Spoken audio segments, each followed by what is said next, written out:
All right, we are live. And it is going to be a quick show tonight because I got to get out of here. So in Duluth, we're hosting the Minnesota Republican Convention, where we're going to nominate the people we're going to endorse for governor, senator, federal senator, and secretary of state, I believe. So that's going on today. I got to run over there at 10:02. I'm going to head over there, go to the governor forums, listen to everybody talk again. So it's a big deal. So for me, I've never done this before, so it's going to be kind of fun. But this is the Duluth Conservative, where we're going to go through news that you may or may not have heard. Some of this may be old stories to people. Some of it they've never heard before. But the reason we do this show is because we don't think that the news gets out very often in Duluth. And if you're watching it from Duluth or Minnesota, these may be stories you haven't heard before. We'll just talk about them. We add our insight, and it's not here to be a screaming match or, to put people down. It's just to talk about the news stories and get them out there. So I'm here tonight in studio. Dave is remote. His connection is not the best, so we'll do what we can. But how are you doing tonight, Dave? Very well. Yeah. It's been a pretty busy week, and do what we can. See how it goes. All right. We're going to cruise through these. We have the top stories, which is all about fraud in Minnesota, and there's been a lot of activity this week in fraud. One of the first things is Scott Bissett has announced the Internal Revenue Service is launching massive audits of financial institutions that facilitated the laundering of Minnesota funds. So this is a big deal for us because we need to have more. Let's see. I'm sorry. I'm doing the sharing tonight, and I'm not. It's not working too good so far. All right, I'm going to share again. Yeah, I'm out of practice, right? Not that one. Not that one. Not that one. Yes, this one. Okay, I'm going to share this one. So this is Scott Bassett saying that they're going after. So this is the federal government that has to go after the fraud in Minnesota because the state government doesn't seem to want to do much about it. They are making some action on it now recently. Like Ellison has actually gone after some people, but it has taken a lot of work because like we've talked about before, the last few years, if you brought up fraud in Minnesota, they just laughed at you. They scoffed at you. And when they had the Democratic trifecta in the House, Senate, and governorship, they wouldn't even look at this at all. They wouldn't even acknowledge that there was fraud. It was only when the federal government started getting involved with it that they have actually started moving on it at all. So it's kind of nice to see that the federal government is coming after these people. And this is not the only story we're going to have on this in this segment here. Any comments on this, Dave, before we move on?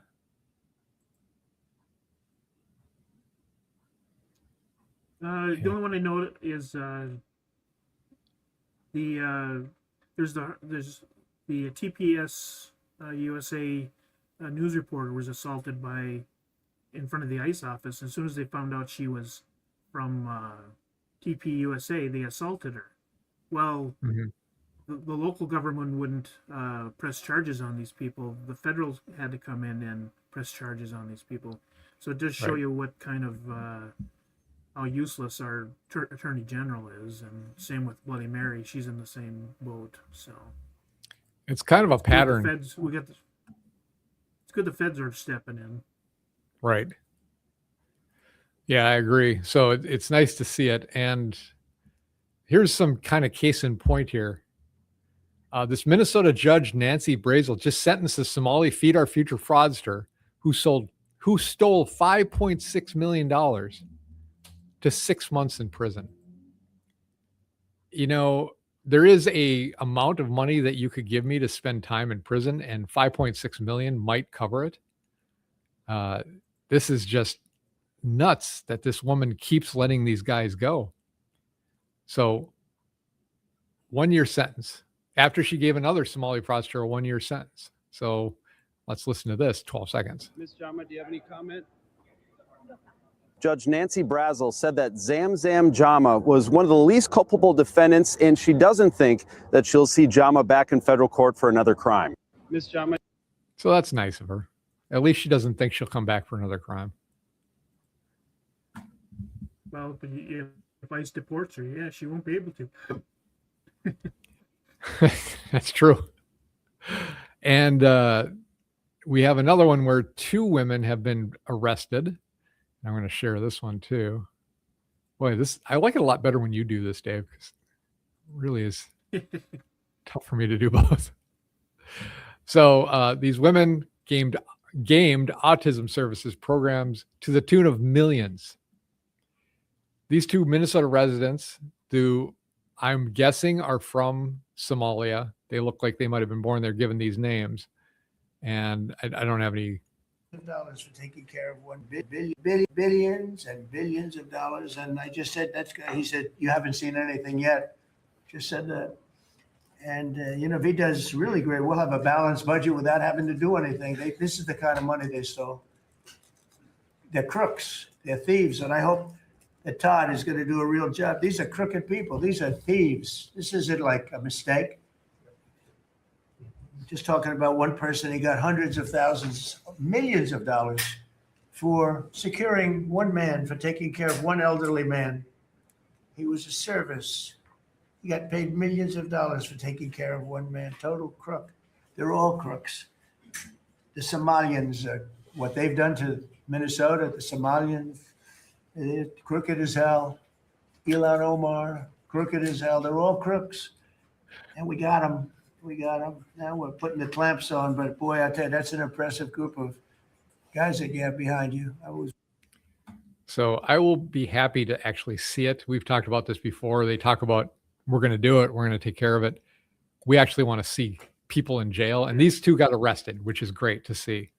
It sounds like Ilhan Omar is going to face some consequences pretty soon. That would be nice to see as well. Yeah, it'd be nice if we quit talking about it and do something. Yeah, right. Let's see some action here. And Yeah. Omar herself is kind of brushing this off. I have not seen somebody with this kind of arrogance in a long time. She thinks she's untouchable. So she's going around, and let me just share this.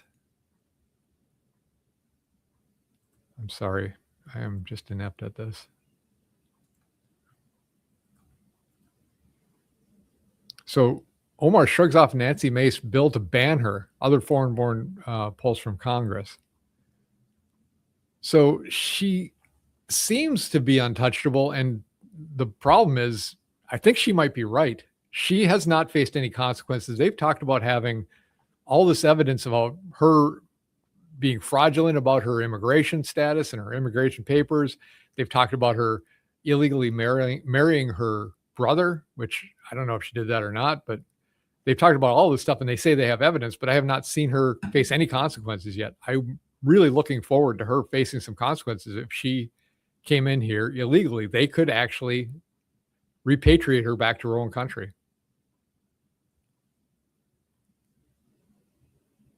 If they don't, Somalia doesn't want her anymore either. Oh, they kicked her family out. Right, yeah. So if she went back, they would just try her and throw her in jail. So yeah, I don't think she's going to last very long if she goes there. Right. No. So now I have another story here. It's Minnesota Minnesota sent taxpayer money to a healthcare company for 26 years. Nick Shirley went to the address. It doesn't exist. So that's possibly 26 years of Minnesota funding somebody with no office, no staff, no operation. And if it has been going on that long, like Trump said, we might just have a balanced budget if we can just eliminate all this. Just eliminating the fraud going out the door could balance our budget, let alone getting any of this money back.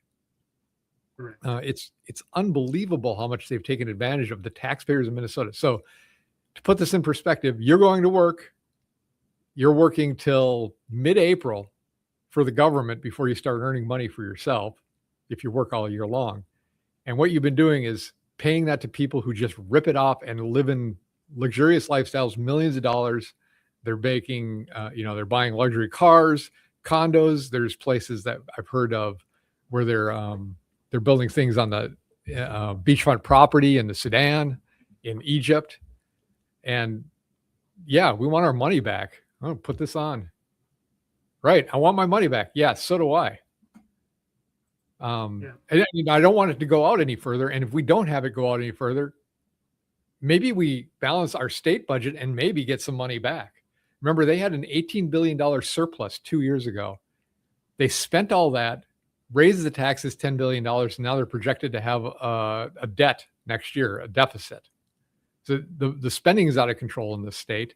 So not only would we have to stop pouring money out in fraudulent areas, we also need to reduce some of these government services that they've enacted in the last couple of years. What do you think, Dave?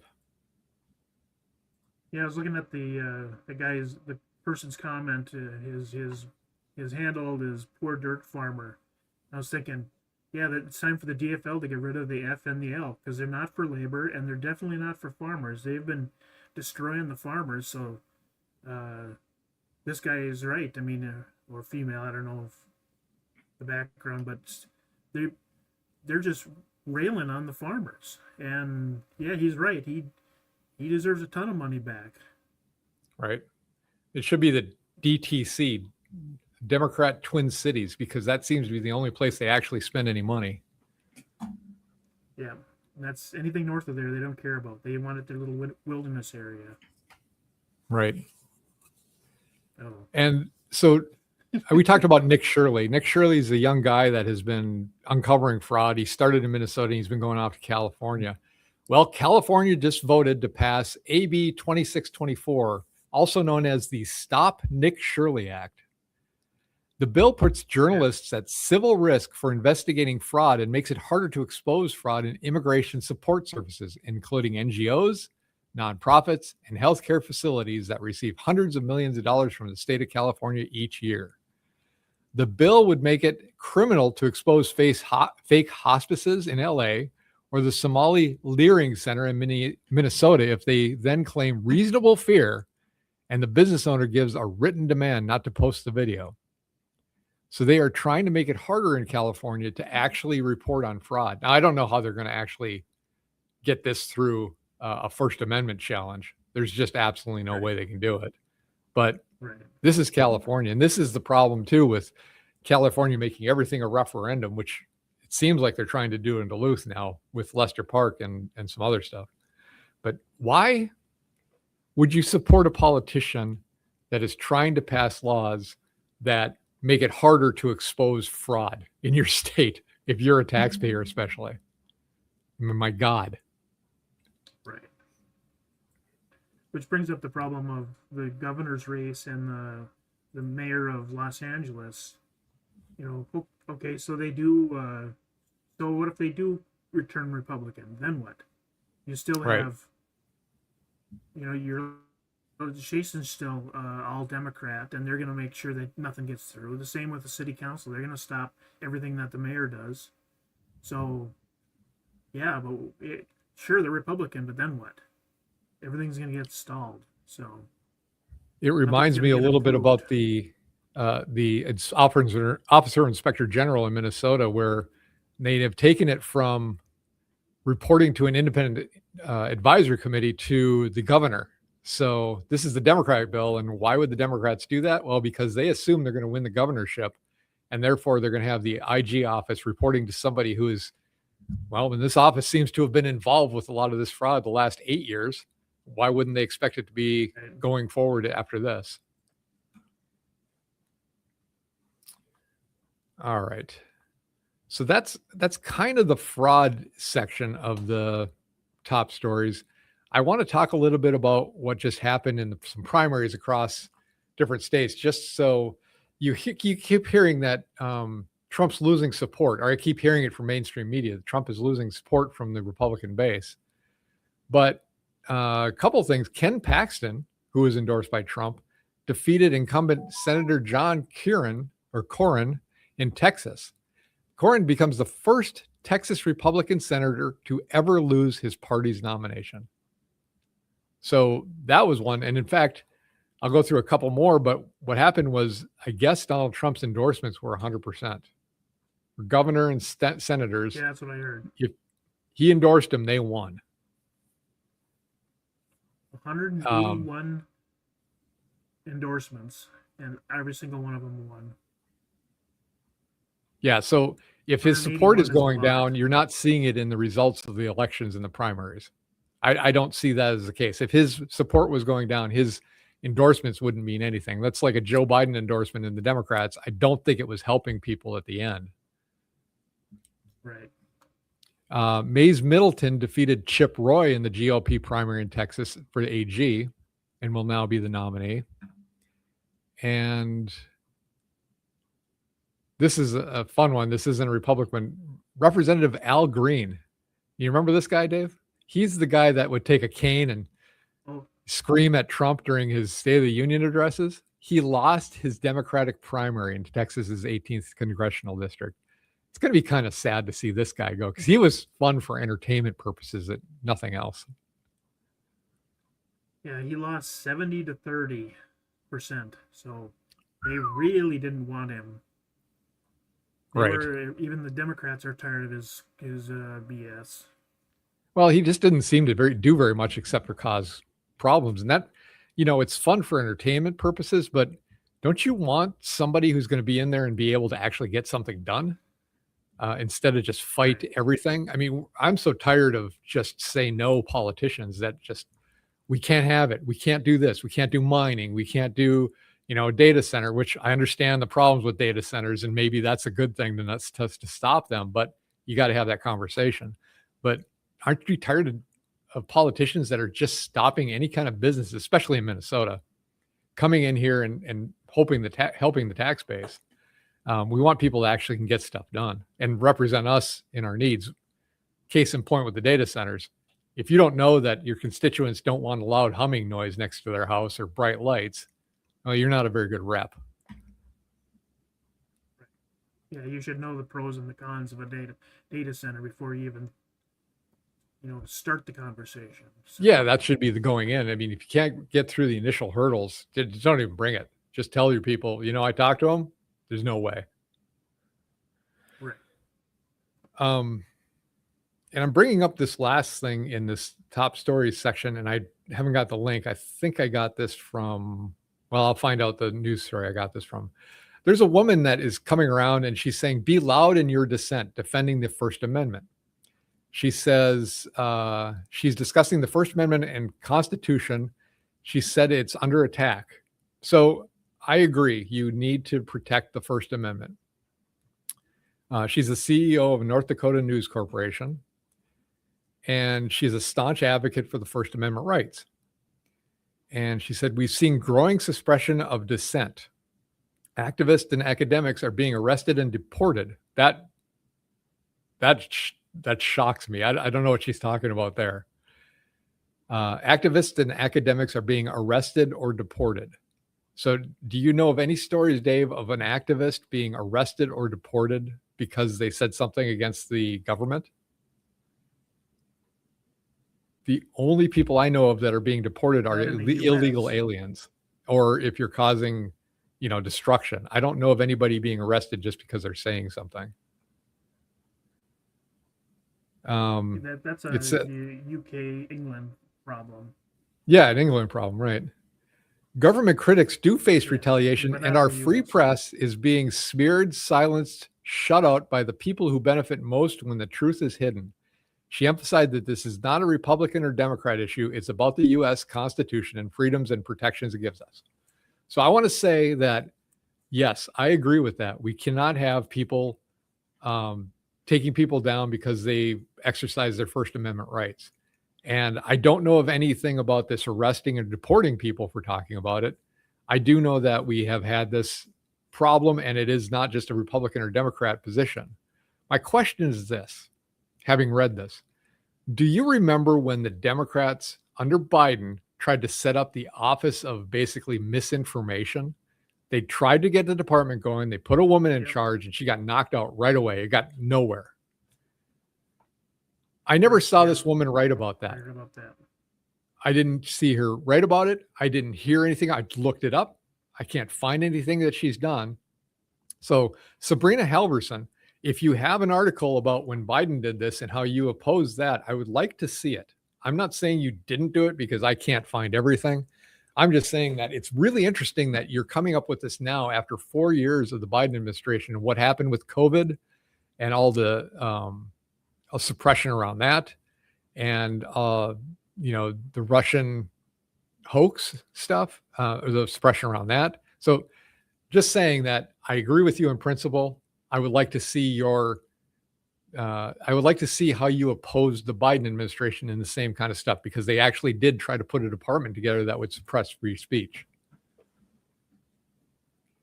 Or even the Walz administration, where under the trifecta, they set up a program where they keep track of your social media content. Mm-hmm. But they said they're not going to do anything about it. They just want to use it for data purposes, which is obviously it's come from the government. So that's a complete lie. Yeah. So whenever they say we're just going to use it for data and to get rid of it, they never do that. Once they get it, they keep it. yeah. So that'll eventually turn against us somehow. So. All right. We're going to go on. Like I said, we got to get out of here. We got about a half hour left. I do have a clock today, so we're going to get through as many stories as we can. I want to move to Duluth and to talk about Lester Park Golf Course. So there was a new survey, and it said that Gene Moses noted that early input shows a clear priority among residents. There's overwhelming support for keeping as much space as possible for outdoor recreation and natural resource preservation. For people who don't know the background about this, we have a golf course in Lakeside that was been around since the 1920s. It was a 27 hole course. It was publicly available. City of Duluth owned it. They maintained it. It got shut down a few years ago. It was basically because Emily Larson wanted to sell all that land and get low-income housing into the area. And so she made sure that the place could shut down, and it did. And now it's sitting there. It's been 27 holes. We had proposals of developers come in and said, hey, we want to keep 18 holes of golf. We want to put a resort there. We want to put restaurants there. We want to put housing around it. And it would be multi-level housing. So it'd be one-person houses and then up to bigger houses. They'd be all on the golf course. It would be a privately held course, but it would be open to the public. And we projected it would be about $10 million of revenue a year for Duluth. And good for Lakeside. Good to have restaurants out there, because Lakeside and East End doesn't have very much business and doesn't have very many restaurants and nowhere to stay. But that got shot down a few years ago. It rised up again last year. We made that proposal to the city. They're looking at it. So they're looking at maybe selling it to developers. So people are trying to get a forum, or try to get this on a voting thing so that people can vote on it. And they're also trying to make sure that it just stays parkland, basically. So that's all well and good if you want to do that. But I have a proposal for those people, because it's not free. This stuff costs money. So there's property taxes that we could be having on that, or we should be collecting on that. There's revenue that we can't get back if we have that as parkland. But there's insurance, there's grooming. So there's costs associated to it. My proposal would be to have the people that want to keep this a green space create a nonprofit, and they build the money up they can't buy the land, but they can rent the land from the city, and they can pay for the insurance, and they can pay for the grooming. And if they can do that, then it stays a green space. So it has to be not publicly funded, but funded by people who are interested in keeping it green. These are the people that go to these things and say, we don't want to develop anything on it. Well, put your money where your mouth is, because it's going to cost a lot of money for us to keep that space open. And if you can do that, then great. You're paying for the property taxes, you're paying for the lease, you're paying for the grooming, and you're paying for the insurance. That's big. That's the big stuff. And if you can't do that, then maybe you can't keep it as a green area and you have to sell it to developers. What do you think, Dave? Yeah, it's strange, because we kind of look back at it was in 2002 when the city said no to a golf course on Spirit Mountain. Mm-hmm. We could be how many millions of dollars would that have, in property taxes, that have brought into the coffers for the city to solve other Right. problems? So, we would have had a championship golf course on Spirit Mountain. You could oversee the lake. You could charge a huge amount of money for it. It'd be profitable. You get property taxes, and then with putting another bookend on Lester Park on the other side, we would have, you'd have millions of property taxes coming from that. Not just And the property city just taxes says too, no. right? Restaurant, we crank up the Sales lodging tax? taxes. We would have a Yeah. lot of money coming into the city if we were to do that. And it wouldn't be like it's not a brand new thing. We have a golf course on there already. One of the guys that was opposed to this, that wants it all Greenland, he said, well, we have to make sure it won't run off into Lester River. Of course we do. But you know what? There's a golf course on there already, and it's not running into Lester River because it's not sloped that way. So why don't we get this benefit on the east side? Like you said, it's a bookend to the city, because that's basically after you go out there, you're on the highway and you're going up the North Shore. Have some restaurants, have a lodging area, get some tax money, make it good for the economy, it's not going to be oppressive to the people that live out there because the traffic already went out there and it's separated off from the housing. So I just don't understand the static on this. We have a lot of green space around this city. It's time to bolster our city a little bit. Yeah, and why is the city so against progress? I mean, they killed all the manufacturing in Duluth, like with Lucci's, restaurant manufacturing when he was doing his frozen food, and they've killed that. They ran him out of town. Yeah, they drove him. Superwood, His that was business is unreal. out.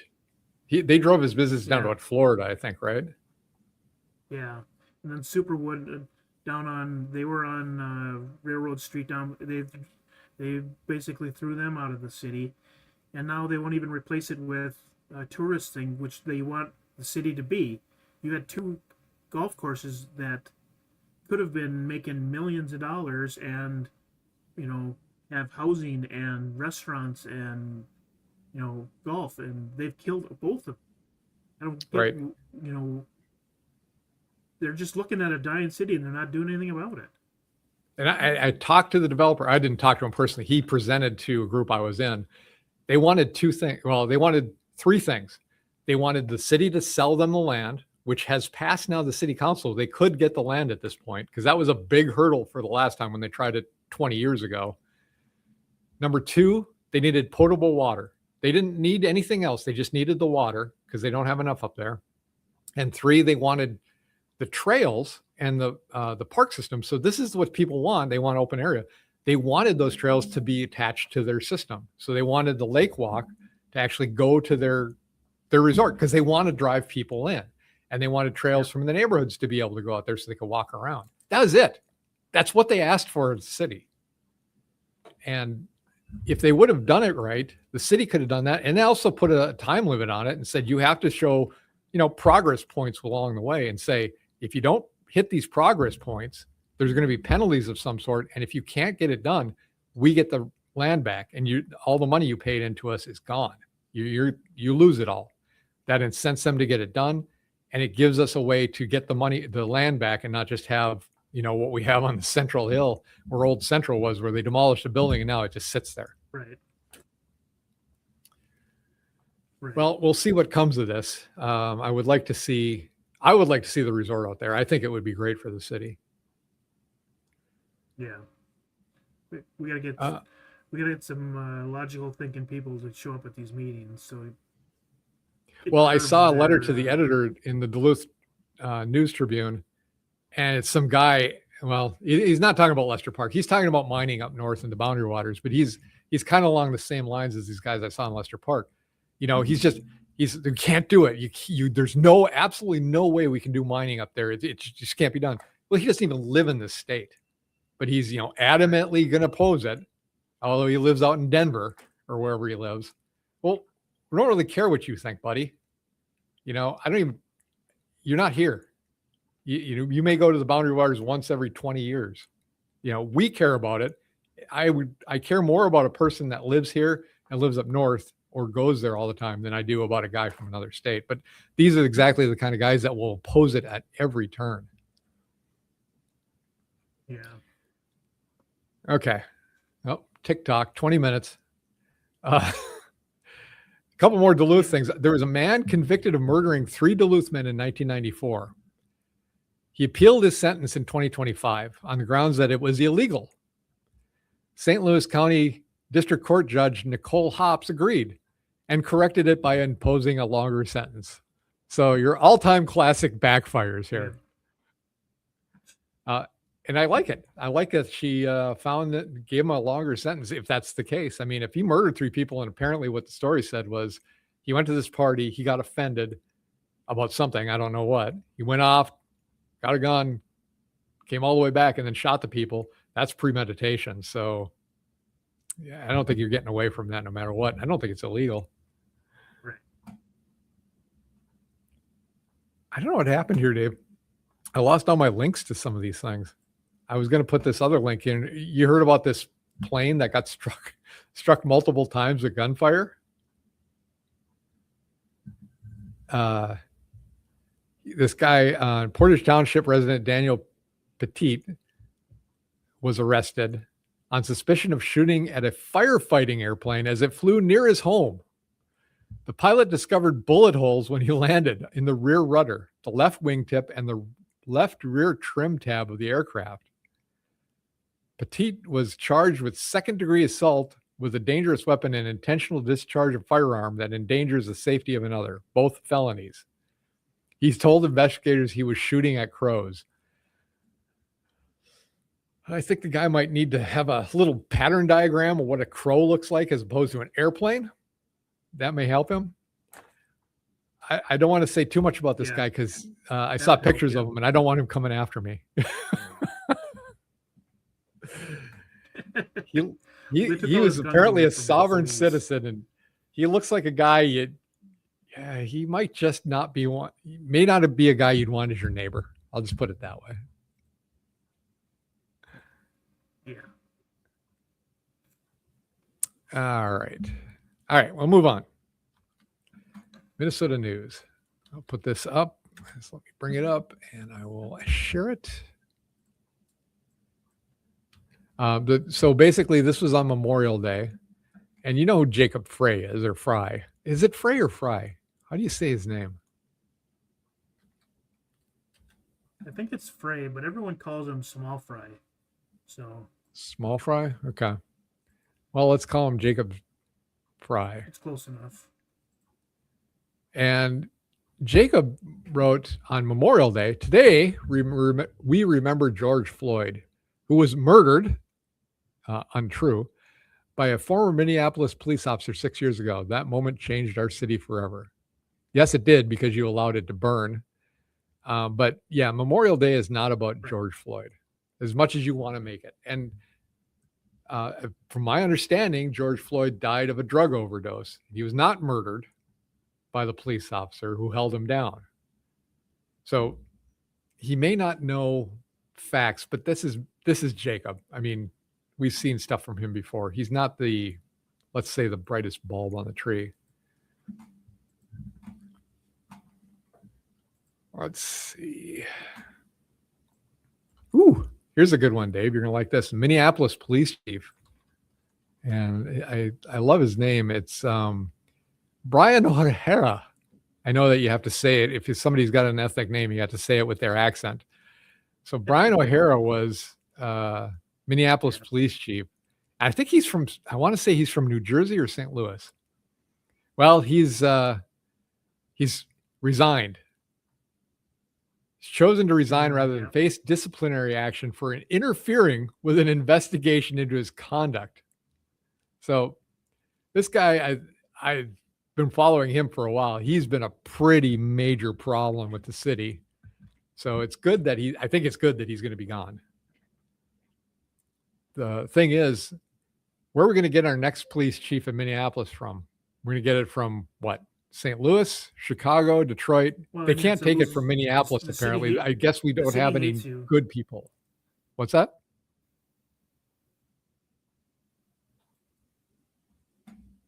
Well, the governor hates you, the mayor hates you, the city council hates you. What a horrible job to be in. Everything you do is going to be wrong, and they want you to do everything wrong.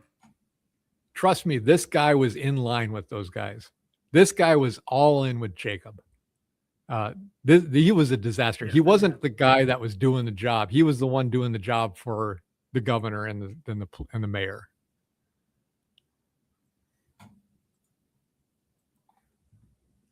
So I'm glad he's gone, and I'm just wondering where they're going to get the next person from. He did what he was told by the mayor. So Yes. Let's see. What's this next one? 3,400 acres of forest to be returned to Fond du Lac Band. So the Cloquet Forestry Center is being returned. Is this the bill that we talked about last week that is, we not only give back a large chunk of land, but we pay for it too with millions of dollars?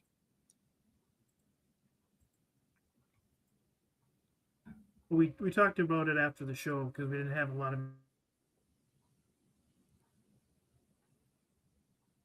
information on it.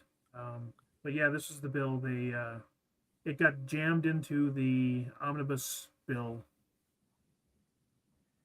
Hey, look, it says this really completes as many years' progress of returning land that was stolen from the band that was set aside for them originally in the 1854 treaty.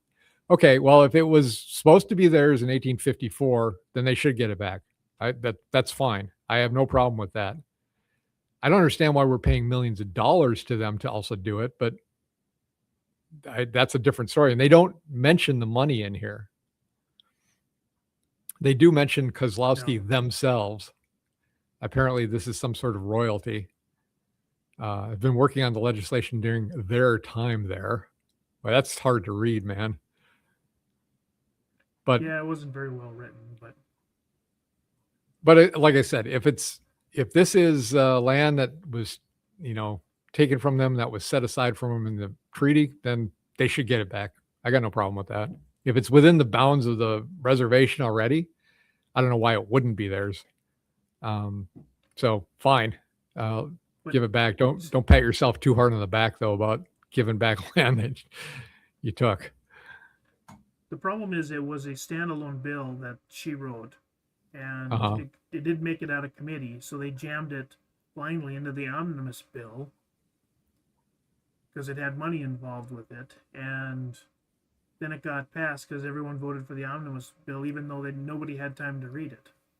Yeah, we need to get rid of these omnibus bills. In fact, in the Minnesota Constitution, it says they're illegal. It says you have to do a single entry bill that talks about what you're trying to pass and then pass it. Why are they able to even do these omnibus bills? It doesn't make every bill that they've passed illegal if it's an omnibus bill. I don't know, but yeah, basically we have this in our so Constitution. I did find a lawsuit. Yeah. I did find a lawsuit, but it pertains to the 2024 bill that they did the same thing for. Well, 2 years later, they've already implemented everything. So, and spent the money. So what? It's no good anymore. Right. There should be that 2024 bill was right now for the 2026. That 2024 bill was a disaster. That was the trifecta bill that got all this garbage passed, and they stuck it out there the day of. It was thousands of pages. There's not even a way you could even read through it. It's speed read through it by the time they passed it. That's why it's illegal. And that's why it's unconstitutional. All those programs that passed from there should be dismantled. They cannot keep doing these omnibus bills.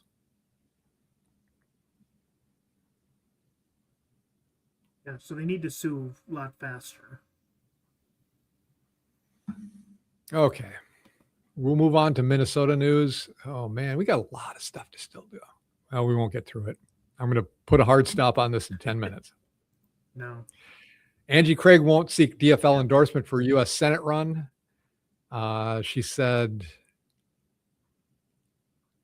in a statement, Craig said, the DFL endorsement process just doesn't reflect the full scope of the party that we are. In the wake of Smith's announcement, several Minnesotans have said they'd throw their hats into the ring. Okay. Lieutenant Governor Peggy Flanagan. Oh my God. Announced in February she's running. Oh yeah, she'd be a great candidate. That'd be fantastic. She is Yeah. one of the, she makes Walls look somewhat sane. A bunch of other people have here as well. All right, so we'll go through it. We won't go through what the DFL is doing. Republican. Yeah.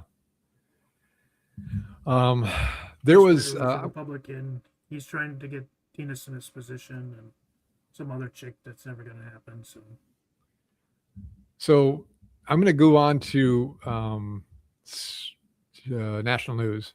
We're going to talk about the White House indicated that President Donald Trump would sign H.R. 2616. The bill is to have parental consent on pronouns.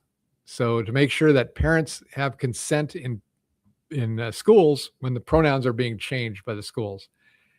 Only 8 House Democrats voted in favor of this. I don't know why they're so adamant about having schools have more rights than the parents have. Parents should be making all the decisions when it comes to the kids and their education, not the schools at all. And there's people in the House and the Senate that have the complete opposite view. Don't get it at all. California, we have somebody here, congressional candidate, and when they said the Pledge of Allegiance, she turned her back.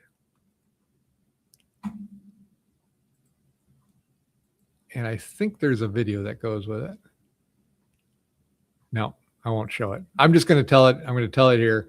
So they were saying the Pledge of Allegiance. She turned her back on it, will not say it. Those kind of people should just be completely ousted. This isn't a freedom of speech thing. This is a respect for your country. It's not that hard. Just sit there and stand and look at the flag, even if you don't say the pledge. But she actively is showing you she has no respect for the flag or the country, and she should be out. What do you think, Dave? As I try to get the next story up. What is she? I mean, they should have stopped the meeting right there because it says Pledge of Allegiance. She didn't say the Pledge of Allegiance. Just stop everything until she says it, or get her out. One of the two. Yeah, get her out. All right, next story. Tennessee man who mocked Charlie Kirk's assassination on Facebook wins a massive $850,000 settlement after being jailed for a month. You know what? I don't agree with what he said, but you know, right? He should not have been arrested for it. And it sounds like this sheriff did the wrong thing. So I don't know, $850,000, if that's a good amount or not, but he should get compensated from something because during his time behind bars, he reportedly lost his post-retirement job, missed the wedding anniversary, and was unable to be present for the birth of his granddaughter. So big consequences.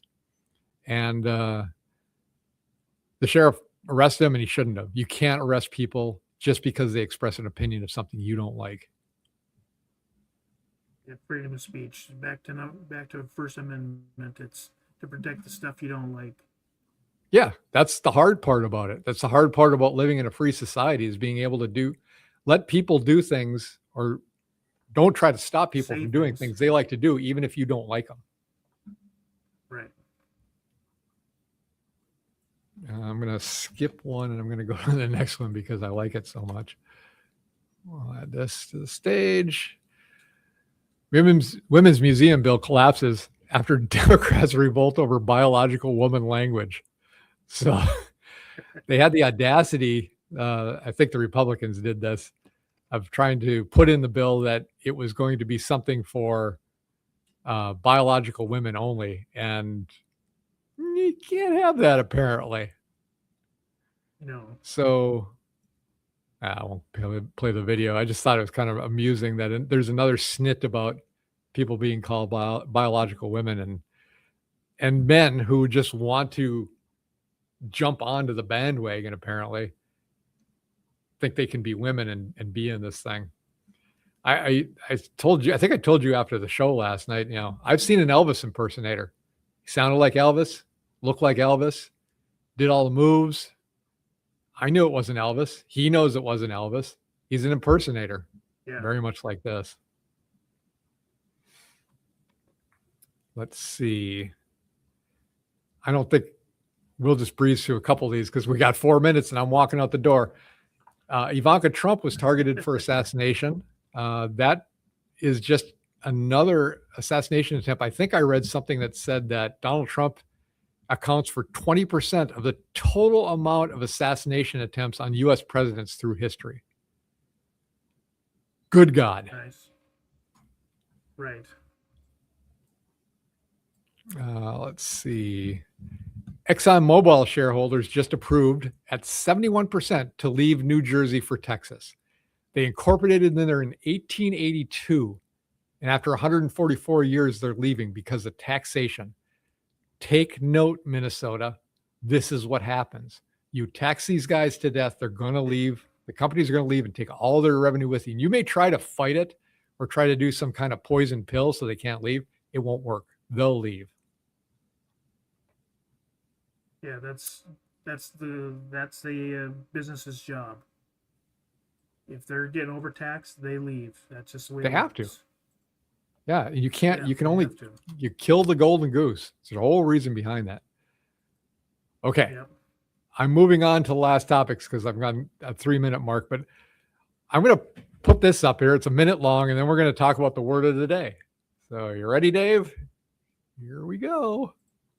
And this starts in 1993 and goes to 2018. This great country of ours is moving very rapidly in the direction of oligarchy. The United States of America today is increasingly becoming an oligarchy. More and more moving toward an oligarchy. We are moving in the direction of oligarchy. We will move even more rapidly in the direction of an oligarchy. This great country is evolving into an oligarchic society. It is called oligarchy, and that is the system we are rapidly moving toward. This is a budget that moves our country rapidly into the direction of oligarchy. A handful of billionaires are moving this entire planet toward an oligarchic society. Start off with the bad news, which is pretty bad. And that is that under Donald Trump, this country is hurtling rapidly toward oligarchy. You got to love it. 30 years It's consistent. of the same people in office complaining about the same thing. And remember, Bernie Sanders has never had a job outside of government. From my understanding, he was kicked out of a communist commune because he was too lazy. And he's a multimillionaire with, I think, 3 estates. And he used to rail against millionaires. He doesn't do that anymore. He rails against billionaires. You know why? Because Bernie is a millionaire. He's a multimillionaire. Multimillionaire. So yeah, 30 years, but he's still got a position in office because he's still fighting the man. And so we're going to go to our word of the day, and then we're going to wrap it up. Oligarchy. It's government by the few. A government in which a small group exercises control, especially for corrupt and selfish purposes. A group exercising such control is an oligarchy. So now you know the definition of what we're moving towards and have been moving towards for 30 years. And Bernie Sanders has been in office for like 50 years now. So, all right. Well, people, I guess I can't really disagree with something like that though, because we're a two-party system. So the head of the two parties is controlling, especially the Democrats. They say something, and every single Democrat will follow right along like a dead fish, and so they're the veneer. They're the people that get the job. The people that actually write the bills are underneath them, and you're going to see that with our local representatives. I don't think they write any of the bills that they do. They're given them, and they just say, "Yeah, that sounds good." That's my opinion based on how I read them. But all right. I told you we're going to leave at 10:02, and we're going to leave at 10:02. So thanks for joining. Sorry for the short thing. I'm going off to the Minnesota Republican Convention, listen to the governor candidates, try to make the best choice possible. I'm one of the delegates, so wish me luck. I hope I make the right decisions, and we need to get really good people running this state again. So until next week, here's a Shaka. I'm Sean.